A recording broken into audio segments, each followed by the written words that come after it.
क्या कुछ कह रहे हैं, आइए सुनते हैं। उसका बेटा उसकी सेवा करे। हर मां चाहती है कि बेटा बड़ा हो, मां के लिए कुछ न कुछ करता रहे। लेकिन मेरी मां ने खुद के लिए नहीं, आप जैसी करोड़ों माताओं की मैं सेवा कर सकूं, इसलिए खुद से अलग करके मुझे जाने की इजाजत दी। आप सब जानते हैं, अब मेरी मां का शरीर तो इस दुनिया में नहीं है। कुछ समय पहले 100 साल की उम्र पूरी करके वो हम सबको छोड़ के चली गई। मेरी उस मां को, जिसका राजनीति से कोई लेना देना नहीं, जिसका शरीर भी अब नहीं है, मेरी उस मां को आरजेडी कांग्रेस के मंच से भद्दी भद्दी गालियां दी गई। माताएं बहनें, मैं देख रहा हूं आपके चेहरे, आपको भी कितना दर्द हुआ होगा। मैं देख रहा हूं कुछ माताओं के आंख में आंसू मुझे नजर आ रहे हैं। ये बहुत ही दुख देने वाला है, कष्ट देने वाला है, पीड़ा देने वाला है। क्या गुना, उस मां का क्या गुना जैसे भद्दी गालियां सुना दी जाए। साथियों, हर मां अपने बच्चों को बहुत तपस्या करके पालती है। यहां मेरे सामने बैठी हुई हर मां उतनी ही लगन से, उतनी ही तपस्या से अपने बच्चों को पालती है। बच्चों से बड़ा मां के लिए कुछ नहीं होता है। मैंने भी बचपन से अपनी मां को ऐसे ही रूप में देखा था। उन्होंने बहुत गरीबी में बहुत सारी तकलीफें सहते हुए अपने परिवार को, हम सब भाई बहनों को पाला था। मुझे याद है, बारिश का मौसम आने से पहले मां इस कोशिश में जुट जाती थी कि छत न टपके, ताकि उसके बच्चे चैन से सो सके। मां बीमार होती थी, फिर भी पता तक नहीं चलने देती थी, काम करती रहती थी, काम पर जाती थी। वो जानती थी कि अगर उसने एक दिन आराम किया तो हम बच्चों को दुख सहना पड़ेगा। कठिनाइयों का पता मेरे पिताजी को भी लगने नहीं देती थी मां।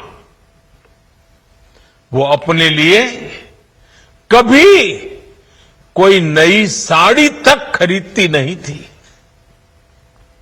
वो एक एक पाई जमा करती थी ताकि अपने बच्चों के लिए एक जोड़ी कपड़ा बनवा सके।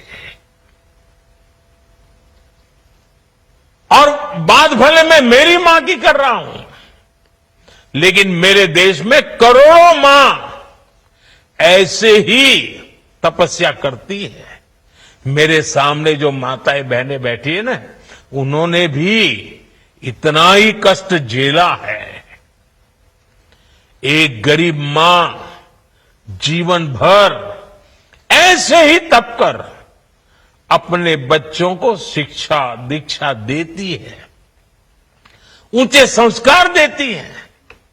इसलिए मां का स्थान देवी देवताओं से भी ऊपर माना जाता है।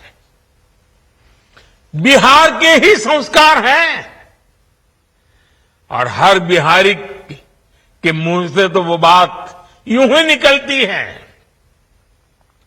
माई के अस्थान देवता पितर से भी ऊपर होला। काहे की आपन बाल बच्चा खातिर ऊ कौनो देवी नियर परछाई बनके पोस पाल के बड़े करेली, खुद ही दुख सह के दिखावेली संसार। माई के बिना त कवनो जिंदगी भी ना पनप सकेला। यही से त बारी माई महान।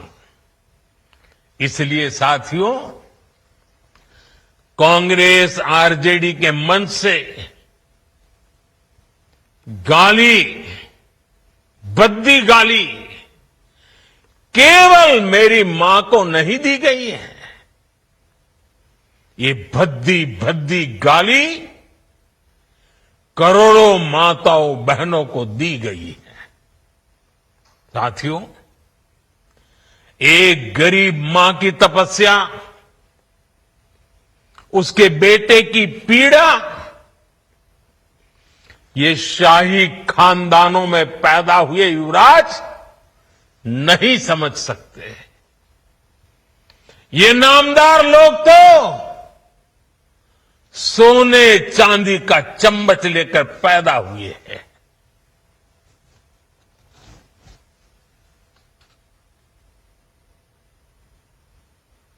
वो तो यही मानते हैं कि देश और बिहार की सत्ता इन्हें अपने खानदान की विरासत लगती है।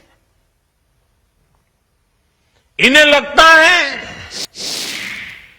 कुर्सी इन्हें ही मिलनी चाहिए। लेकिन आपने, देश की जनता जनार्दन ने एक गरीब मां के कामगार बेटे को आशीर्वाद देकर प्रधान सेवक बना दिया। ये बात नामदारों को पच नहीं रही है। कोई पिछड़ा, अति पिछड़ा आगे बढ़ जाए, ये कांग्रेस के तो कभी बर्दाश्त नहीं हुआ है। इनको लगता है नामदारों का तो अधिकार है कामदारों को गालियां देना। इसलिए आए दिन ये गालियों की झड़ी लगा देते हैं। माताएं बहनें, आप भी सुना होगा, आपके भी कान पे पड़ा होगा कि मुझे भी इन्होंने कैसी कैसी गालियां नहीं दी। ये लिस्ट बहुत बड़ी लंबी है और उनका कोई बड़ा नेता भी ये गालियां देने में बाकी नहीं रहा है। ये नफरत, ये नामदारों का अहंकार, ये कामदार के खिलाफ गाली बनकर के फूटता रहता है। कभी ये मुझे नीच कहते हैं, गंदी नाली का कीड़ा कहते हैं, जहर वाला सांप बोलते हैं। आपने तो अभी अभी सुना होगा, यहां बिहार चुनाव में भी मुझे तू तड़ाक करके गाली देकर इनकी नामदार वाली सोच बार बार उजागर हो रही है। इसी बीच लखनऊ से खबर सामने आ रही है।